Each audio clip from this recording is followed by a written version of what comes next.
혹시 여러분의 퇴직연금 수익률을 지금보다 거의 10배나 불릴 수 있다면 어떠실 것 같으세요? 이게 무슨 말도 안 되는 소리냐 싶으시겠지만 금융감독원에서 2025년 6월 말 기준으로 발표한 자료를 보면 이게 실제로 벌어지고 있는 일입니다.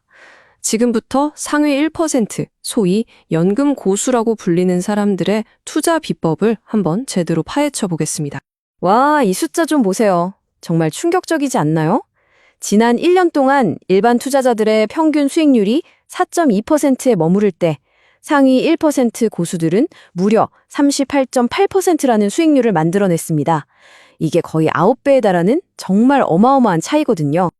아니, 도대체 어떻게 이런 게 가능했을까요? 그리고 우리가 고수라고 부르는 이 사람들은 대체 뭘 하는 사람들일까요? 자, 이제부터 그 궁금증을 하나씩 풀어가 보겠습니다. 어떻게, 그리고 누가 했는지 말이죠. 자, 첫 번째 순서입니다.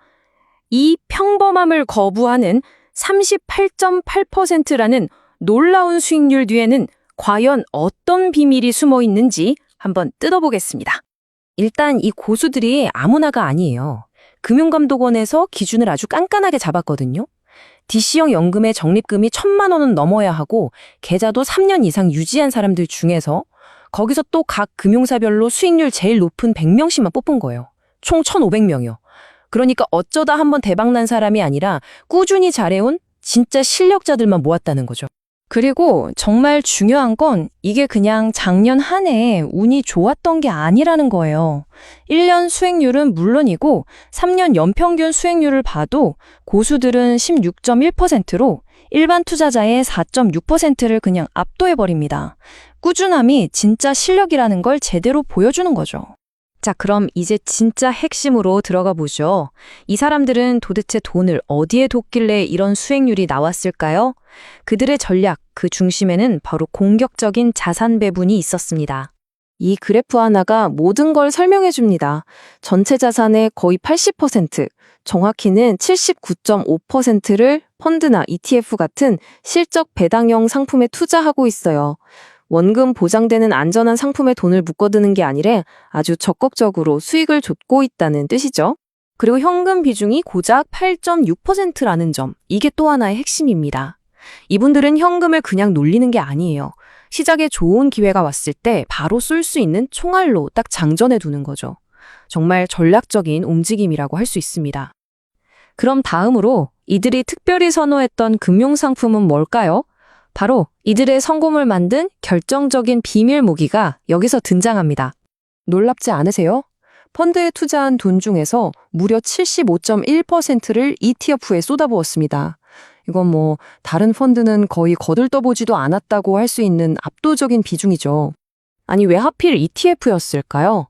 보통 연금 상품으로 TDF, 그러니까 타겟 데이트 펀드를 많이 추천하잖아요. 근데 TDF는 알아서 다 해주니까 편하긴 해도 시장 상황에 내가 직접 대응할 수는 없죠. 이 고수들은 그게 싫었던 거예요. 시장이 움직일 때 내가 직접 실시간으로 사고 팔 수 있는 ETF의 통제력과 속도를 훨씬 더 중요하게 생각했던 겁니다. 자, 이제 이번 분석에서 가장 의외의 결과를 말씀드릴게요. 다들 미국 시장 노래를 부를 때 이 고수들은 오히려 정반대, 바로 국내 시장에 집중하고 있었습니다. 이 차트를 보시면 국내 펀드 비중이 61.6%로 해외 펀드의 거의 2배에 달해요. 너도 나도 사학개미가 되려고 할 때 이분들은 꿋꿋하게 동학개미로 남아서 국내 시장에서 엄청난 기회를 찾아낸 거죠. 그럼 국내 시장 중에서도 어디에 투자했을까요? 바로 조선, 방위산업, 원자력, 이런 특정 테마에 집중했습니다.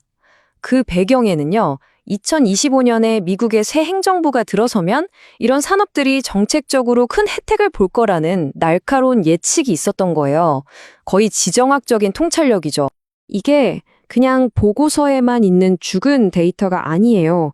2025년 당시에 투자 커뮤니티 같은 곳에서는 제 연금 계좌에서 조선 ETF 수익률 인증합니다. 이런 글들이 정말 쏟아졌습니다. 그러니까 이게 실제 투자자들이 만들어낸 살아있는 트렌드였다는 거죠. 자, 그럼 이제 가장 중요한 부분이죠.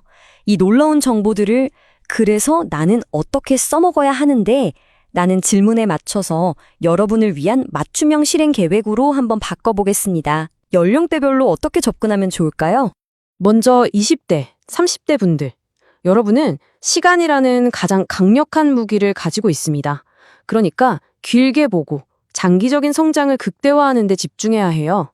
고수들의 공통된 조언은 S&P 500이나 나스닥 같은 미국 대표 지수 ETF에 꾸준히 투자하라는 겁니다. 30대에서 50대 사이라면 이제 어느 정도 기본 자산은 쌓였을 테니 여기서부터는 조금 더 적극적으로 초과 수익을 노려볼 때입니다. 고수들처럼 조선이나 방산 같은 국내 유망 테마 ETF를 활용해서 시장 평균을 뛰어넘기 위한 전략적인 베팅을 하는 거죠. 마지막으로 60대 이상이거나 은퇴를 앞둔 분들은 안정성이 정말 중요해지죠. 그렇다고 성장을 포기할 순 없으니까요. 기존에 투자해온 테마형 ETF는 유지하면서 포트폴리오에 고배당주 펀드나 잘 분산된 펀드를 추가해서 성장과 안정 사이의 균형을 맞추는 지혜가 필요합니다. 여러분, 여러분의 퇴직연금은 그냥 잠자고 있는 돈이 아닙니다. 여러분의 인생에서 가장 강력한 부의 엔진이 될 수 있는 잠재력을 가지고 있어요. 오늘 우리가 함께 본 이 고수들의 전략처럼 여러분은 지금 자신의 연금을 100% 활용하고 계신가요?